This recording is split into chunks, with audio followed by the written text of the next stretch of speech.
woman who feels good in what she's wearing, she's like empowered to be a better colleague, a better wife, a better mum, a better friend. She's unstoppable.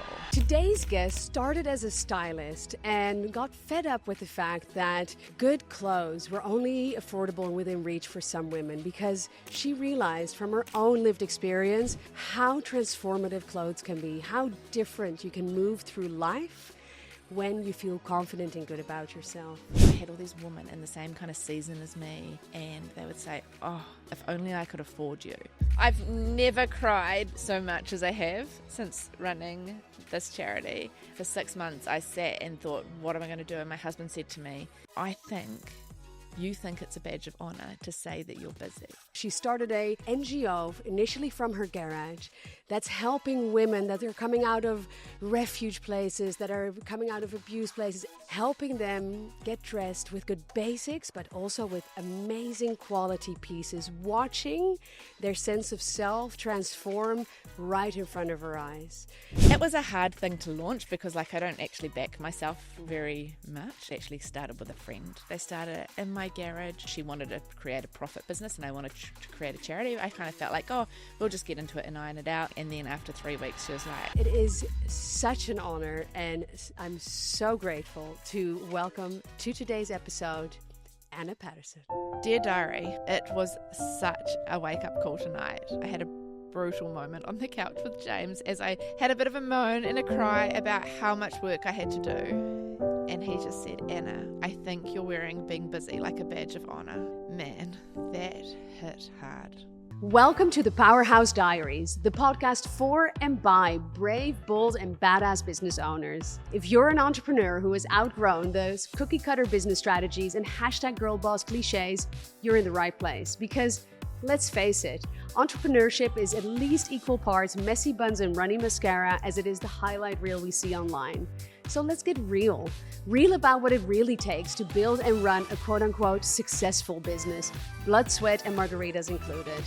I'm your host, Yaela, your rebellious entrepreneurial fairy godmother, and join me as I sit down with rockstar female founders for the most juicy, deep, and meaningfuls around success, life, and everything in between. Now it's time for you to step into your powerhouse era. Welcome, Anna. I am so excited to have you here. I was saying beyond excited, we need a new word, like excited or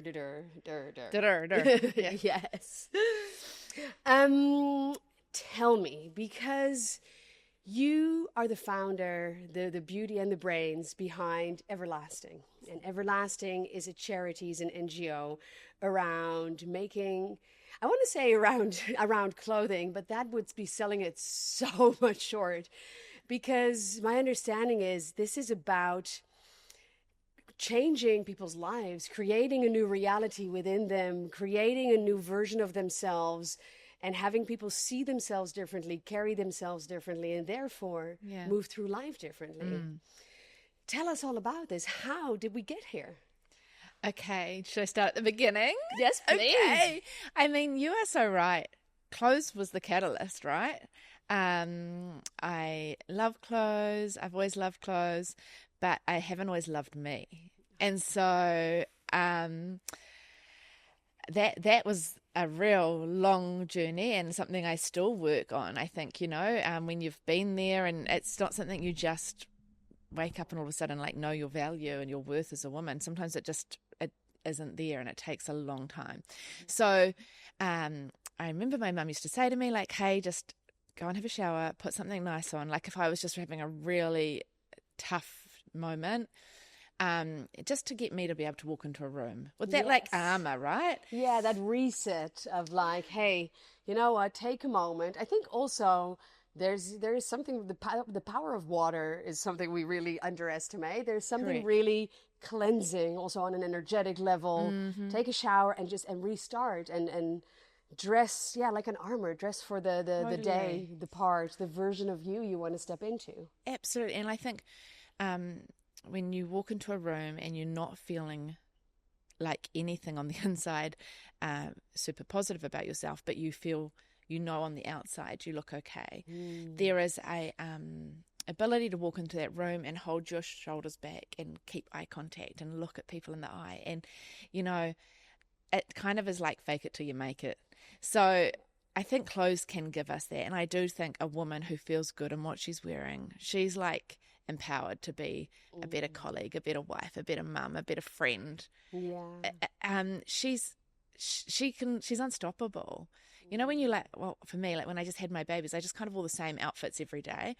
And I just felt like, I don't know who I am. And so then like you kind of find, your identity's all muddled. And then you go and you get something and you make an effort one day and you just realize that power that clothing has. Yeah, right? It's really incredible. And I love what you say, like it's kind of like fake it till you make it, but not really. Yeah. Because it's like embody it until you start actually feeling that way. It's not about, I'm pretending to be someone else. Yeah. It's just a bit of a reminder. And I think one of my favorite stories around that, which I actually use in my coaching and in my personal life all the time, is a story I once heard. I have no clue about the validity of this story, guys. If it's not true, I don't know. It's a nice story. But it's a story that we love. Story. Yeah, keep. But it was about Beyonce. Yeah. And when Beyonce started her career, she was very young and she was supposed to, and very religious, and her father was her manager, and she was supposed to get on stage in these skimpy little outfits and like do this thing. And she was like, I can't do that. That's not me. You know, like she was 17 and she created an alter ego. Love it. Sasha Fierce. Yeah. And every time she was backstage, right about when she was about to go on, she would kind of summon Sasha Fierce, kind of put her on as if it were like a cloak she would put on. Yeah. And Sasha Fierce could do all those things. Yeah. And it allowed her to step out, work her magic, share her gifts with confidence, because she embodied something else. Now, she had a really strong imagination and created this person, and also was already kind of dressed as Sasha Fierce to perform, right? But that's what these clothes can do. I feel like I have this silly ritual that I've always done in my life because I felt this lack of confidence. And people who are, like I was born in 1980, so if you are kind of in that generation, you might know, but I used to watch like Jem and the holograms, and you know, she was just like Barbie. She was just like plain, and then she touched her ears, and then she said Showtime Synergy, and then she was like, she was on.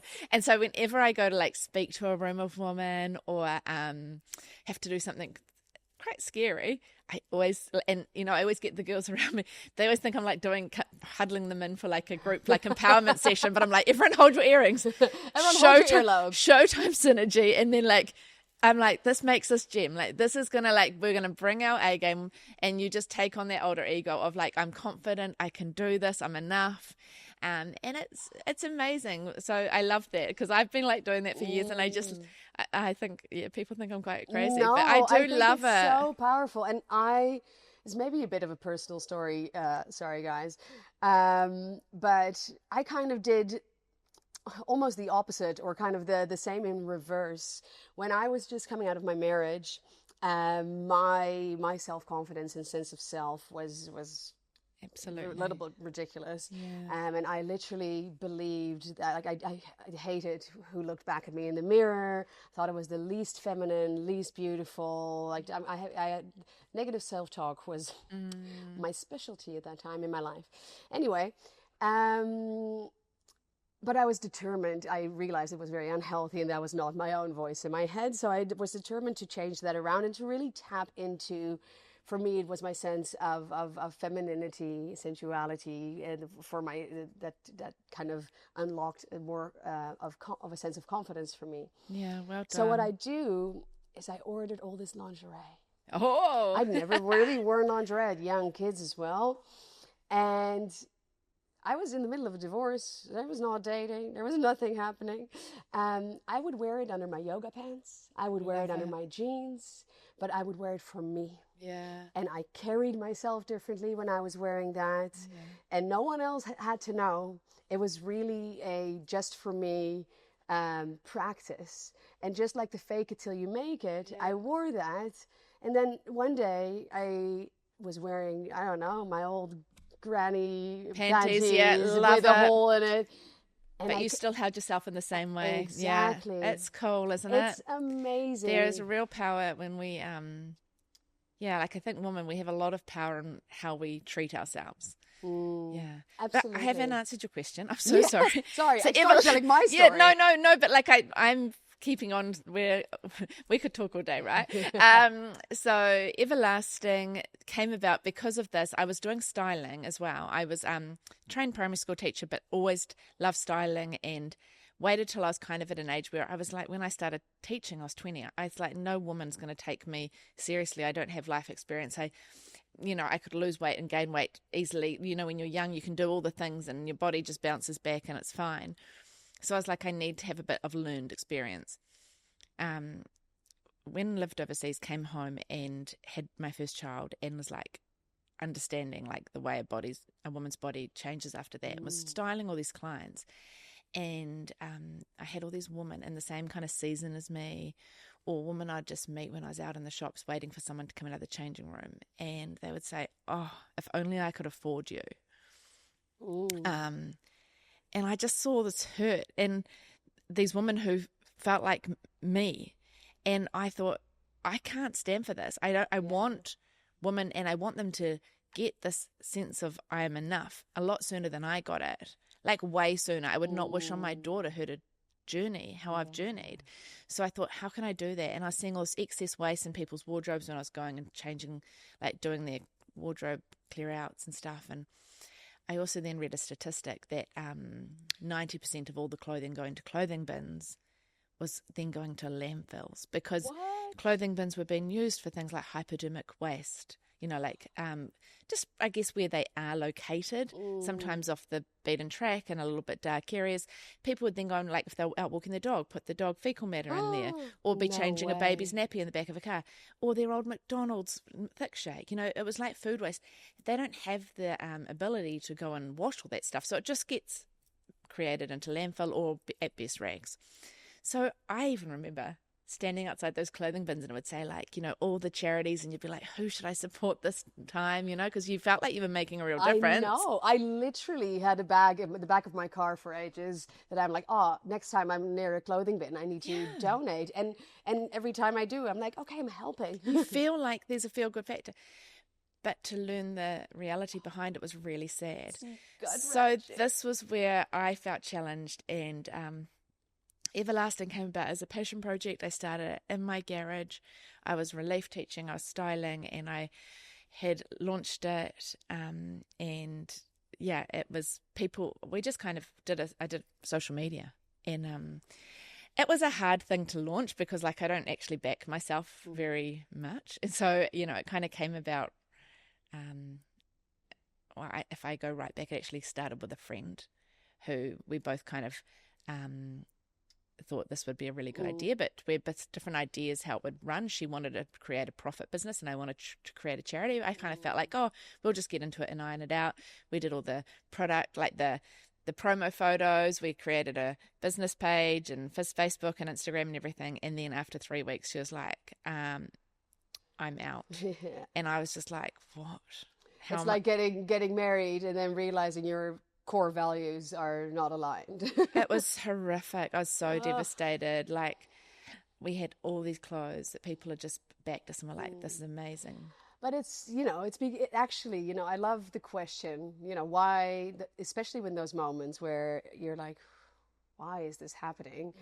To kind of reframe that, why is this happening to me, to why is this happening for me? And from the sound of it, this was happening for you because you weren't quite backing yourself, and God, the universe, the big spaghetti monster, whatever it is, whatever higher power you believe in, was like, no, your turn. You're not going to do it by yourself, so I'm going to make you. So true. I'd actually been out for dinner with a friend a few weeks earlier and told her about this new initiative we were launching, and she was so excited, but she was like, why are you doing it with someone else? You can do this alone. Like this, you don't need anyone else. And I was like, lovely of you to think that, but no, I can't do this alone. And so when it happened, I literally was stripped bare. Like for 6 months, I sat and thought, what am I going to do? And my husband said to me, take the time, build your foundation, get a strong foundation, figure out what you want to do, and I'll back you all the way. Like whatever you want to do, you do it. And our garage just continued to pile up. And then Everlasting was fully born, and it's gone from this garage venture to obviously like a physical store and an online store that serves all of New Zealand. It and is so yeah, beautiful. It's cool. also not just a store. For the people who are Correct. listening and haven't heard of Everlasting yet, because now you won't forget it. Because honestly, when I learned about what you do and how professional the operation is, because I mean, that's another thing to get into. A lot of people start off kind of maybe on a whim, and then especially in the NGO space, you know, like it can be very disheartening. But I'm going to circle back to that because I'm asking you 5 questions in once. I love it. Let's do it one at a time. So Everlasting, Yes. that's how it was born. It is a store, an online store of what? So it's just women's clothes, shoes, accessories. But so our store, everything's the whole intention is that all women should have access to great clothing. So we set the prices, first item $10, everything after that's $5. It is not biased on the label. It is, we only take quality clothing, so there's nothing in there that I don't feel like would bring another woman joy. And then additionally to that, what we are doing is we have auctions each week of some really exquisite pieces we do get donated, and that allows us to do what our charity vision is, which is to make sure women who aren't in the position to be able to get clothing, we can gift them clothing and show them love through this bag of goodness that we give them. So we purchase basics brand new. Basics are one of those things that, like, you know, like you live in your comfies. Yes. Or I live, we all live in our comfies, and those kind of things aren't things that when you donate in really great condition. Yeah. Also, you've got a massive size bracket of women who are needing your assistance. So we just have to make sure we can cater to all those women at any given time that the need is arising. So Women's Refuge come to us and say, I need this many bags this week, and these are the sizes of the woman that we'll be dressing. Yeah, so this is really for refugees and institutions that support victims of abuse or violence or. And beyond that, like we're doing mental health piece. Well, we have a nominations page on our website where you can nominate any person in your world who you feel like. So if you had a friend and you thought she is just, say you, when your marriage ended, your friend could have said, hey, Leah is just, she needs some love right now. She needs to be reminded who she is as a woman, and we would have brought you in and we would have styled you and given you this big bag of clothes with this base kit, which was all brand new, tracksuit, t-shirts, socks, just your basics to get you going, and then given you a whole pile of other clothes. So we look at like about 10 to 15 items per woman, create you some outfits. We style you. So if you come into our store physically, we have stylists working with you, or I'll do it virtually online. So if you're not able to get to the store for any reason, some people are housebound, there's so many different reasons, or they don't live in Auckland. I just virtually do it, you know, online and like look. And so, because then I think when you see a woman, as a stylist, obviously, in my past, I can kind of go, oh yeah, I think these colours will make her sing. Or like today, bringing you this dress I know. To wear. I'd seen a photo of you and I was like, okay, you just rock those like bright, vibrant colors. You are a vibrant personality. You need to like match your personality, and like that dress was just the obvious choice. I love it. And I came in with some options and immediately I was like, oh my God, the green one. But I said, oh, you know, be polite, don't say it. And Anna's like, try the green one.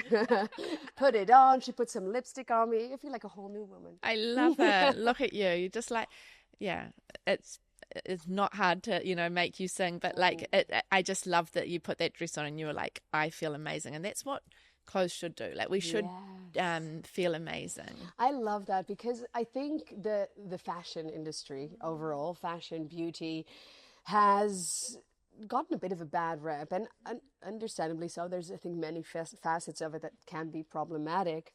But overall kind of has a reputation of being very superficial, very judgy, body shamey, overall. Yeah. And what I love, what you have done, is you have taken all of the toxic parts of the industry, stripped it, and taken what brings magic forward, the love part that makes someone feel good, all the different sizes for anyone, no matter what circumstances you are in. And I love also, I think, the combination between having the love packages for the women in need, combined with a store where everything is $10 or $5. It also, because you can often, I've worked with some NGOs, and one thing I find is sometimes people are hesitant to ask for help or to come in, because it also kind of almost brands them even more as a victim. 100%. And I think we live in a country where, like, it is hard. Mm-hmm. Like, you go food shopping and you see how much you get. Like, it costs to fill one bag of groceries. It is a really hard time. And women, we put ourselves last notoriously anyway. Regardless of your financial situation, a woman will always put herself last. I know if my kids say, I need new shoes for this or for school or whatever, I'll be like, sure, okay, we need to get that. If I need new shoes, I'm standing like past me, might be standing at Kmart going, do I really need to spend that $7 on that clearance sandal? Should I? Like overthinking it, because it was selfish of me to be using the money. And that right there, the beliefs through society, through our upbringing, through our traumas, and also through the images we project out towards others, that taking care of yourself is selfish somehow. Yeah, so true. Right? You are the engine of this whole operation, of the family, of your marriage, of your family of origin, of your friendships, of everlasting. You don't go on a road trip with your car, and when it runs out of petrol, you pull over and you start yelling at your car, like, why aren't you driving? Yeah. No, you fill her up. That's why you're not driving. But with us, for ourselves, especially as women, especially as female founders, because we have this kind of masochistic, like, little kink where, like, we should suffer. If we're not suffering, then it's not good. That's the only way to success. And if we are actually taking care of ourselves, that's indulgent. It's selfish. It's so true. Gosh, it's like, you so get it, and it's so true. And I think just so many women get it. Like, no matter what stage we are at in our careers or who we are, I think so many women identify with that whole, like, like it looks indulgent or conceited or egotistical to be putting yourself at a level where you believe you're worth, looking after at such a high level. Yeah, it's a real mind screw. So it is. Yeah. But I love that what you're doing is you're breaking that chain by making it accessible, because if it's accessible to do it, it feels a little less indulgent. Like, there's a bigger conversation to be had. Women come in and they're like, they know that their money's going to good, so they feel like they've done good by spending with us. I think they know that they've helped save the planet. It's sustainable. The recycling aspect's huge. So they're doing good by reusing clothing, and then they're also getting something from it. They're getting these amazing pieces that they feel great in. And so there's case in point for all of us. And I think at the end of the day, that's just like a real win. Like, there is nothing better. There's no financial gain in running a charity. You're never that you don't do it for that. But I would do it over and over again, because the gain I get from just seeing a woman walk out of that changing room going, oh my goodness, I can't believe I'll get to own this. And whether it's because we're gifting it to her or she's been she's paying the $5 or whatever situation it looks like on that day, you just think, I love that. I love that so much. I'd like to circle back to the money aspect a little bit. Because, hold on, let me adjust my mic for this. There we go. Serious combo. I know, you ready? I'm ready. The money aspect, because it is obviously, as an NGO, the majority goes into keeping it running and gifting. And when we were speaking, when we had our first chat on the phone, I think we were both in our sweaty gym gear still. You're all apologetic, and we were talking about that, what you're just talking about putting everyone's needs first, taking care of, like, oh, my kids need new shoes, and this person needs that, and my husband needs that. And I find that in life and business, where you were saying, your husband like holds down the fort financially, and I think there's a lot of situations where that's the case, and women, whether they whether they work, whether they have a business that's generating some revenue, no revenue, a lot of revenue, it's kind of like women are still in 2025 expected to raise children as if they are not also entrepreneurs, and run their business as if they don't have children. Oh, I feel it in my soul. The mental load, I feel like, can be so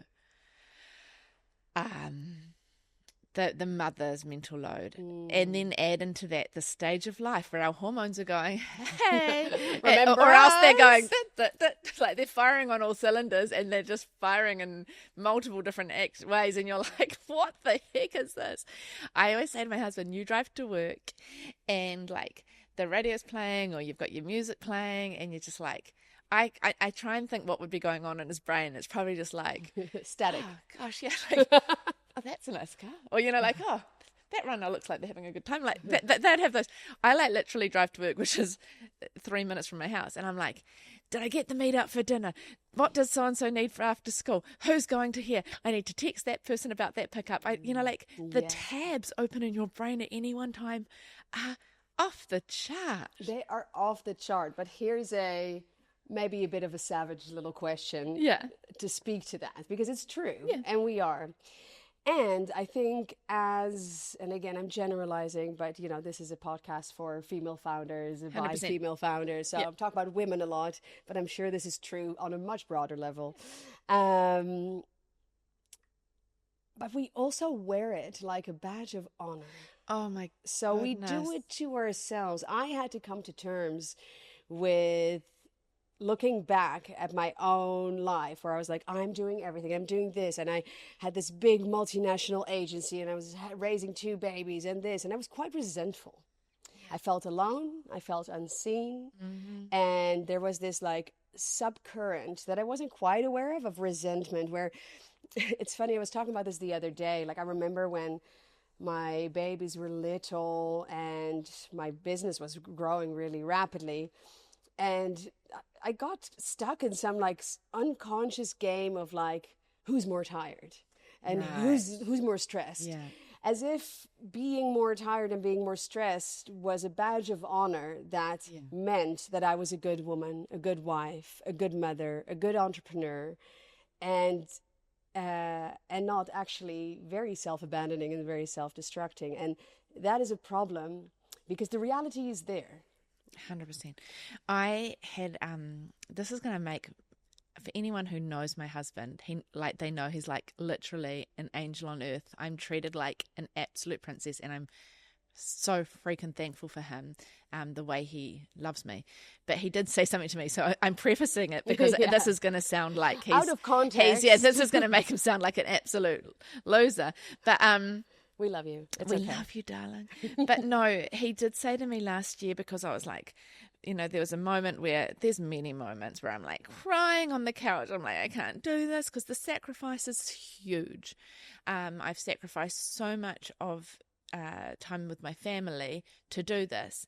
And as we've talked about, like, the financial gain is, there's like, not that you do things for financial gain, but often in life there is like like that whole bartering system of like there is reward for what you do, whereas that doesn't happen. The reward is the way you make people feel, and It that happens in a different way. It happens in such a different way, and I love that.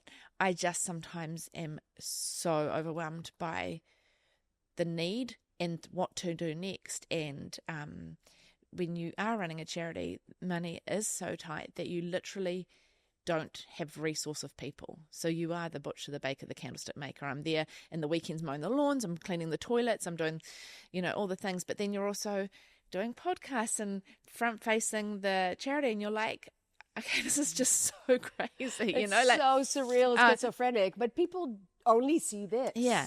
So my husband said to me, I was saying to him, no, I've got this. And he said, Anna, I think you think it's a badge of honor to say that you're busy. Like, I think you love the idea that you're the busiest person in the room. Because he said it makes you feel like you deserve to be there, and you're like worthy. And I love him. That's not a loser thing to say. But that is calling you forward with love. Context, it might have sounded out of context. It might have sounded like he just was, like he doesn't bat for me. But I literally he was like, he's like, oh, no one's busier than Anna, because he supports in the house. Helps out where he can. His hours are really long, but when he's home, he's cleaning and he's doing whatever he can and helping with the kids. And so I'm not doing it alone. It's like I extrovert my feelings a lot. So I'll say, I've got this on and my day looks like this and da-da-da. And also, there's nothing as effective as a good rage clean. It's so good. Like sometimes I just say, I just need to download it and I need you to be a chick. Like literally, I don't need you to fix it. I don't need you to say anything. Just listen to me and then go, oh, babe, that sucks. And then move on, because that's all we need, right? Yeah. So anyway, we had this conversation, and it was a real challenge to me, because I realized, like, as that part of me, which I did get my worth from thinking, I'm so busy, I'm so needed by the world. Like literally, if I didn't stay this busy, then maybe like the world would stop spinning, Yeah, it's like, but what I'm hearing in that comment is so much love, because it's lovingly calling you forward in a way that only someone who truly knows you and deeply loves you can. And it's offering an opportunity for reflection, because on the one hand, there's the aspect of it being, okay, I'm so busy, and that gives me a sense of worth and a place. If I am continuously busy, that determines my worth.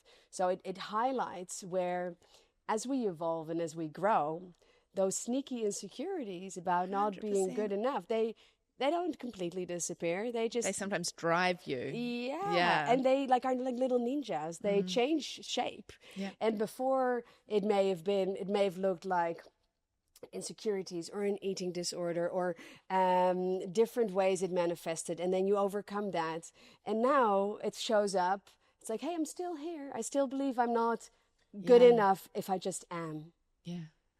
Yeah, like resting or doing something for me. Just being a human or being. asking for help. Oh, that's it. And saying, I actually can't do all of this. All those things. That was like me not being good enough to do what I could, and then, so. It also creates a really excellent place to hide.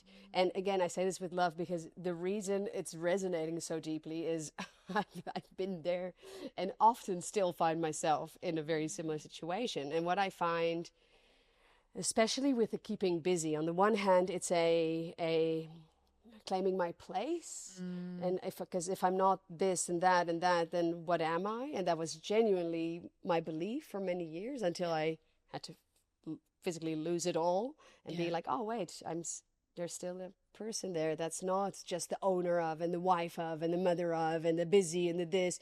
My worth is not tied to that. I had to. I'd like to tell a story that I saw the light, but I had to physically lose it all, had to have it ripped from my dead cold hands. But then later on, as my little ninja evolved and got a new little jacket on so I wouldn't recognize it, the busyness was about not having to sit with what was truly happening within. Yeah, and I think there is that, I've went through a real season of grief a few years back, and there have been some really big things that have happened in my life.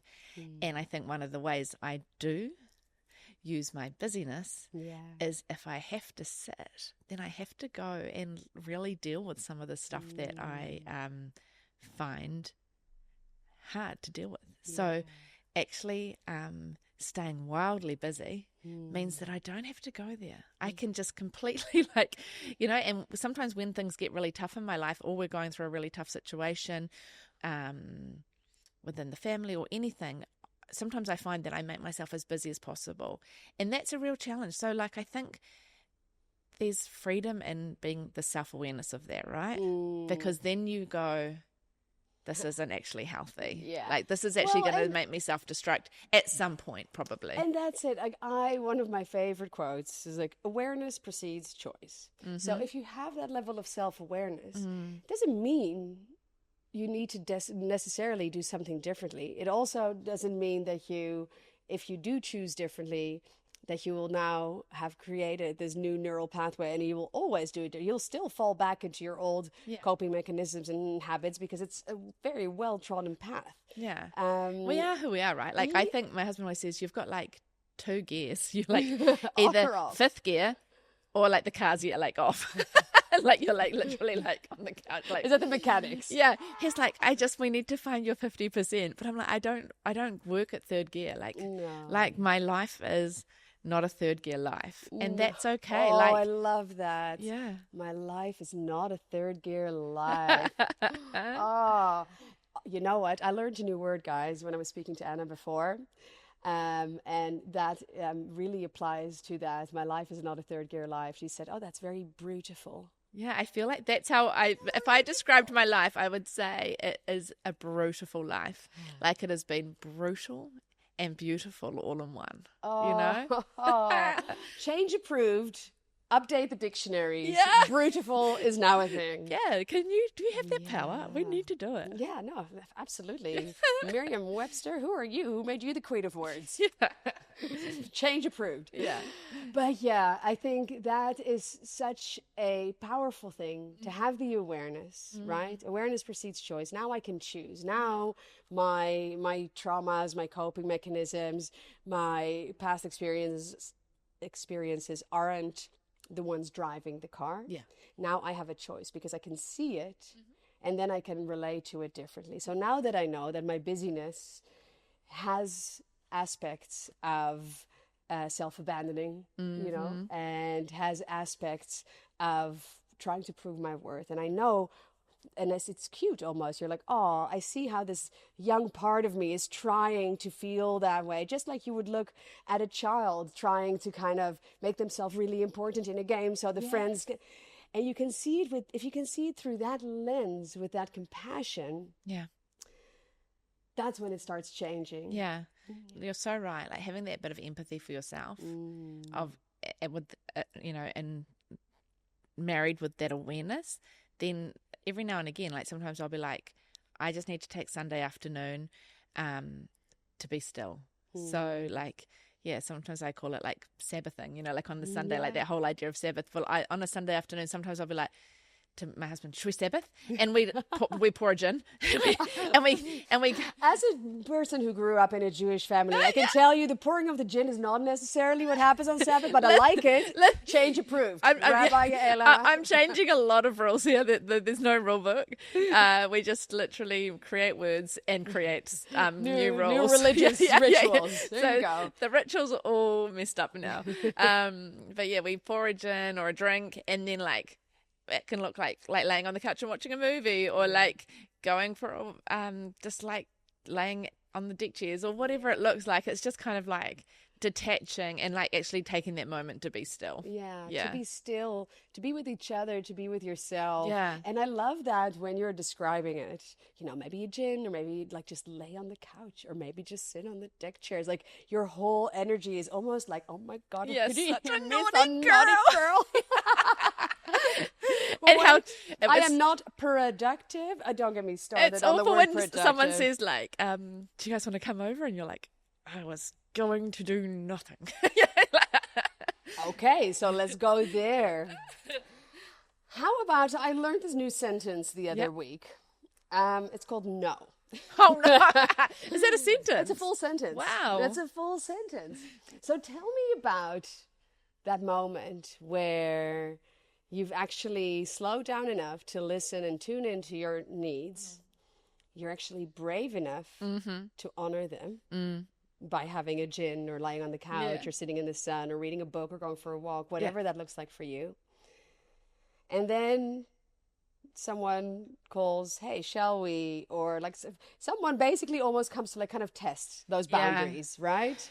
Look, I'm a work in progress, and I think I always will be. Like especially like if it's a work thing, like if it's a person saying, hey, I've got someone who's just arrived at a safe house, they need clothes. At 10 o'clock at night, I'm at work. They don't need them. They don't need them till the next day. But I'm like, that woman needs clothes. And I'm like, at the work, so that they can pick them up in the morning, because I'm often thinking, well, I've got a meeting or whatever. Like, so I'm like, I know in the morning I'm not going to be giving it my full attention, so I just get in the car and go down then. But yeah, like with those. But that's also, yes, it's work, and it's also a feel good factor in that moment. There's someone whose life is in shambles, and you can. And I actually have a way that I can tangibly bring a little bit of light and joy to that person. So yeah, but the other stuff is a work in progress. Sometimes I'm good at it, sometimes I'm not. Like, and it depends, because I think so often you feel like, oh man, like when you're working hard, it's easy to not invest into your friends as much as well, and you kind of like, so it's that balance, right? It's like that I have really like thought in my life, like who really matters and where do we invest our time. That's huge. And that's where as a family, like where are we investing our spare time when we have it.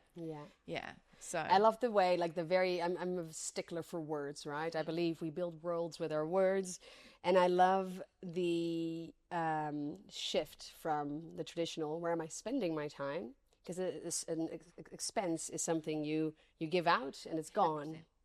Where am I investing my time? Because where an investment is something that yields a return on your investment. Yeah. So I love that choice of words. I have a question. I know that along the way, there's high highs and there's low lows. I would love an example of, one of those fetal position under the desk moments where you're like, why the fuck am I doing this to myself? I quit, guys. I quit it all. To be wildly honest, they come far too regularly. No such thing. I've never cried so much as I have since running this charity. I would say that I've become quite hardened to not crying prior, because of things that had happened in my life that I just like almost kind of become a little bit like, I felt like emotionally detached in some ways. And then I started this and I was like, oh, I found them. They were still there. It's there. And it's, there's been many, many times. I'm trying to think of the lowest of lows, but like sometimes they all, sometimes for me, it's been someone, saying something that's hit hard, like they've been disappointed in something that's happened. Like, for example, I remember we did these filler bag sales, and this one woman came, and at the end, it's filler bag for $10. You pay as you leave. So she'd chosen 3 items. Apparently, we never check their bag. It's just like you bring a big shopping bag, and there's beautiful clothes, there's tails in. Just lots of excess, and it's just another opportunity for women to get clothes at a different price point, because we're trying to cater to all the affordability, like areas there are. So fill a bag for $10. So I get an email later, I only got 3 items, I should not have been charged $10. Like that, what a disappointment. I came at the end, so I didn't even feel like I got the best quality. Like it was closing at 1, she came at 12:45, and I was take any self-responsibility. But like, so things like that throws me, because I feel like I've disappointed someone so greatly. That is not the heart of our charity. But I'm also like, that $10 has really helped us to do good, because a base kit costs us $68 before GST. That's what we have to pay every time we buy one for a woman, and we're dressing like hundreds and hundreds of women a year. Yeah. So I was like, that's helped. You didn't have to buy those 3 items. Like, you didn't have to take it. No. You chose to. I don't check your bag. You just come and you say, here's my $10, and that. So things like that I've had to learn for those things not to affect me. I front footer, I always respond really beautifully, but behind the scenes, those things, they hurt, because I'm like, why is there such deep disappointment there from that person? And often it speaks about them, not you. Oh, yes, always. But it triggers me to be like, see, you're not good enough. And that's it. It's the trigger. And it comes back to those same... Hold on. Let's wait for the fire truck to leave and maybe do the last part of that sentence again, just because of the sound, because that won't be able to be filtered out.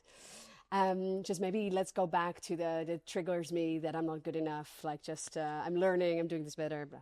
Yeah, I think so. The trigger for me there is that,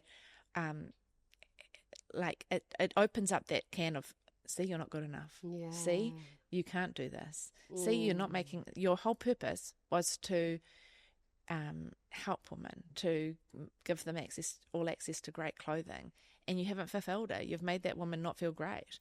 So so things like that. That's like one tiny example, but it's like for me, it's those whole thing of like identifying these triggers and knowing why my response is so visceral to what they're saying. I mean, obviously I respond really beautifully, but inside it crumbles me. Yeah. So, and that But then it's not even about the thing or the woman or what she said. It touches upon something really, really vulnerable and very precious and very young. Yeah. And a core value I've taught myself, which is, see, you're not good enough. Yeah. Yes. So it's breaking that. That's a lie. That's not a core value. Yeah, true. You're so true. Yeah, that's an absolute. That's coming to. Remember, did this. I have this beautiful book here. It's called Wildly Deserving. It was a present from my partner. I love it. And it's almost like you flick through it, and wherever you land, that's your message for the day. And exactly this came up. You're enough. You've done enough. Whatever you've done today is enough. Yeah. However you show up is enough. And I think, that is something so many of us struggle with. If I look at, obviously I have this podcast, but on a bigger scale, the PowerHouse Alliance, I have a coaching business. I don't really love the word coaching. I decided the other day, I'm not a coach, I'm an alchemist. I love it. I love it. But I mean, for purposes of people understanding what I do. Yes. Online business model people can opt into. There's a bunch of things, digital products. I just love doing a lot of different things. But I've had the extreme pleasure and honor in my 7-8 years now working as a master coach, as a business coach. I say business coach, but we go everywhere because everything touches everything. Yeah. But I have worked with the most phenomenal female founders. Phenomenal, all over the world, all stages of life, of business, from just starting up to like multi-million-dollar businesses. And what we all, and I say we all have in common is that 99% of the stuff that shows up for us in business and life, because you're kidding yourself if you think the two are not connected, comes down to that sense of self-love, self-worth. Yeah. And you could listen to that and be like, that might be that's very depressing. We all suffer from that, but it's actually really, I find it really emboldening. Oh, yeah. Because that means that we've all been, in one way, shape, or form, all been sold this lie that we're not enough. And we get to move through that together. It's not because there's something wrong with you or something wrong with me. Yeah. Because that's, especially if you're a high-functioning person like we are, then you start doubting yourself, and then you start getting mad at yourself for having those feelings. Yeah. I should know better by now. I have dealt with this. I do know I'm worthy. Why is it still triggering to me? Yeah. But that's helpful. Yeah, totally. I think the greatest gift I have is that been able to surround myself in my team at work with the most incredible women who are just like, they write it on my windows. They're like, you are enough. And they come in and one of my beautiful ladies, she like lays hands on all my pressure points and like gives me and they all know that I'm like a cat, like I just want to be given back rubs. So they'll be like, is there anything I can do? I've got 2 minutes. And I'm like, well, and I'll lay over my desk. They're like, oh my gosh, she's like a cat. I love it. Our little house cat but CEO. I am, but like they are very we're all just kind of champion and cheerlead each other and remind each other our worth all the time, because we all carry the heart of everlasting so beautifully. Yes, but yes, you carry the heart of everlasting, but this is also who you are and an extension of you are, you know, of who you are. Like attracts like. So you've created that because you are all heart. Yeah. And that's why you have this group of women around you that are all heart. Yeah, it's a nice way to look at it. It's true. Yeah. I really believe that. I've got one last question for you, and then we need to start wrapping it up. Yes. Well, and have you ask me a question at the end. But my last question is, okay, we've talked about how you got there, the subcurrents that still, you know, to this day in your 40s still kind of rear their heads sometimes and, you know, trigger you, the moments of despair underneath the desk. Where are we going? What's the legacy? If you are, you know, old and wrinkly, and your boobs are hanging on the ground, and you're like, oh kids, listen up. Yeah. This is what I created. This is what I gave life to, and this is what I hope it will carry on out way past my time. Yeah, I always say, and from losing people I love so dearly, I do believe your legacy is always the way you've made people feel. Yes. And I think that is what people will always remember you for, is how you've made them feel. And that's what we strive for. And like, if anyone who enters our space, how we've made them feel. For anyone who touches our charity at any point, it's how we've made them feel. And I carry that in my own personal life. Like, how have I made you feel? You know, like, yes, do I wish I was thinner? Yeah, yes. Do I wish my house was tidier? Probably. I mean, like, I just can't afford to clean. But at the end of the day, no one's going to talk about that stuff. No one's going to go, now Anna would have looked great 5 kilos lighter. Or now it's a shame that her house, when I went over there was dust on the windowsills. Like, that's not what anyone's going to remember me for. Because I know from the people I've lost that it's always they talk about how that person made them feel. You know, so that's my legacy, and that's all I hope for everlasting. I actually don't know where it will end up, because, to be honest, when it started in my garage, I never believed it could end up here, because I'm not very good at backing myself into like where the next thing is. Up until now. Yes, I'm going to be better. But at the same time, if this is all that ever it is, let it just be a place where, it's how we make people feel good. Don't ever use the word just make people feel like that. Yeah, I know. That is life-changing. I mean, to be seen by someone else in a world with so much noise. For someone to go out of their way to be a force of light in your life when you don't believe you are worthy of that. That's I don't think you have an idea of the ripple effect of awesomeness that creates within the women you dress, but within their, like you said, I feel better. I'm a better wife. I'm a better mother. I'm a better daughter. I'm a better friend. I'm a better boss. So every one of those women that's come into contact with everlasting, and just with you as a human, has been given that gift. And that was radiating out to their people, and then radiating a little further and further. So I don't know how you cannot back that. Like, that is incredible. Thanks so much. I appreciate To wrap it up, support. I love it. Yeah, I'm converted. You're a gorgeous fangirl. Like, you're just, I listen to other podcasts which are amazing. Like, what a series you've created. But the way you fangirl people is just beautiful. Because I think that you obviously bring people on that I have a girl crush on. Yeah, which is cool, but yeah, it's the beautiful different stories, and everyone's got their own story. Well, that's it, and that's why and you we empower created it. You empower us to share it in a beautiful way. So thank you. Thank you. Before we completely wrap it up, is there anything you would like to ask me? What does your balance look like? I love this question. I think balance is the biggest load of bullshit I've ever heard. Mm-hmm. I have a word that I always use. It's kind of like your Brutiful. Yeah, okay. It's flussel.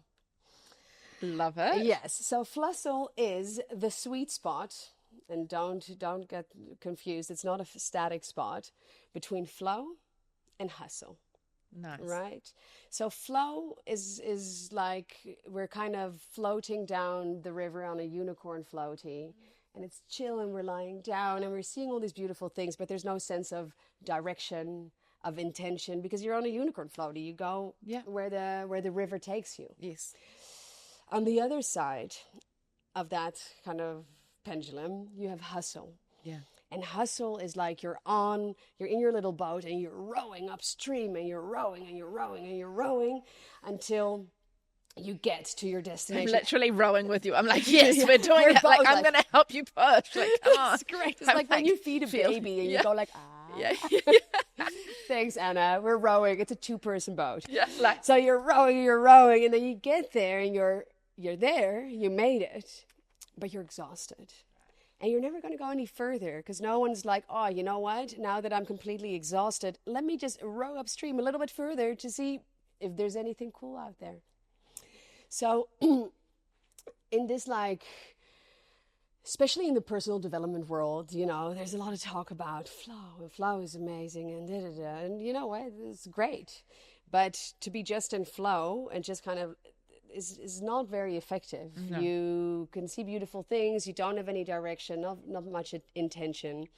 And then you have hustle. And hustle is you're rowing. You're rowing upstream, and you're rowing upstream, and you're rowing upstream. And you'll get there. You get to where you want to go. But you'll be exhausted. Yeah. And you're never going to go any further, because there's no one in their right mind who's like, oh, I'm exhausted. Let me just row upstream a little bit further, just on the off chance that there's something there. So neither are great in their most extreme expressions, right? Flow, completely extreme, is like I never get to where I want to go.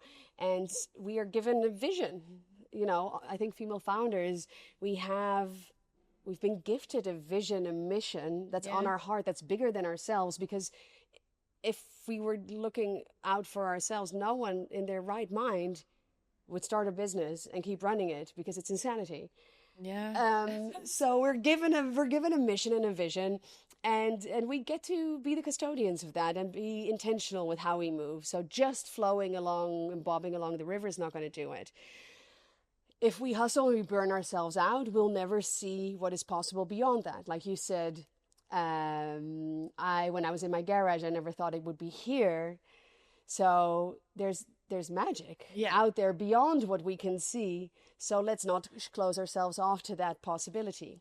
So flussel is the sweet spot between flow and hustle. Love it. Where we, at any given time and season in our life, in our business, adjust that lever to be like, okay, this time in my life calls for a little bit more flow and a little bit less hustle, a little bit more like trust and surrender and foot off the gas so things can settle. And sometimes that's dictated by children or life, and sometimes it's just, your own energy levels. And then there's times where you get an idea and you're like, oh my God.